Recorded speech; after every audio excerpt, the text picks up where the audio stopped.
So, nangutana na ba mo kung unsay kalahian sa rum o sa brandy? So, karong adlaw mo kana ato ang pagahisgutan unsay gikalahi sa brandy o sa rum.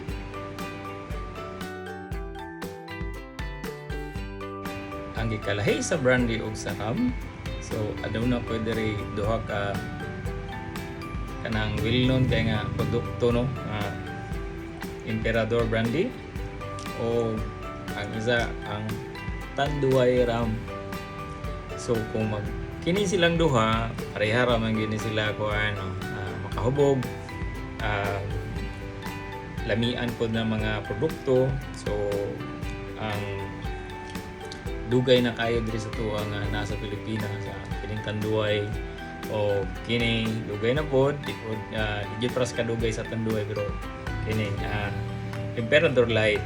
So ang unsa gikalain aning duha, so ang kini manggod ang duha ang gikalainan nila is kung maghisgot ta og rum, ang alcohol ani is gikan sa tubo, so gikan sa sugar cane ang materials ani.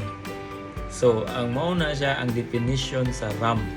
Pero kung maghisgot ta o brandy, meaning ana, ang iyahang mga materyales is gikan sa prutas. So, bisag unsang klaseng prutas nga pagahimo og alcohol, ang tawag sa outcome ana is brandy. So, kung maghimo man ta og kung dahil tuba ato ang iagay sa distillation machine, ang outcome ana is brandy gihapon kay gikan man siya sa prutas. So unya ang bisan pag mangga tong buhaton kung gikan sa prutas, meaning ana brandy gihapon ang tawag siyang alcohol. So basta gikan sa prutas tawag is brandy. Sama na lang ni ining Emperador, brandy lang tawag kay gikan siya sa ubas nga kuan. So kini pod nga kuan napod sila duha ka kalahian. Ang kung mo ingon ka og 80 proof, so meaning ani kung sa uban ani nga tawag is 40% alcohol volume. So mao ni siya ang full alcohol volume 40%.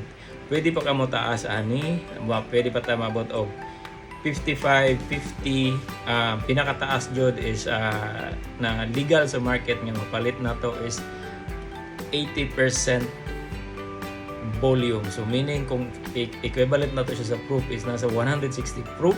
So taas na kayo no, pero wala siya dire, pero na siya sa Austria, sa ubang nasod no. So makapalit ka atong so wala dire sa Pilipinas. So kini siya mo ni siya kinatawag na do og bag-o kung gusto mo nga chill lang, dugay ito mahubog.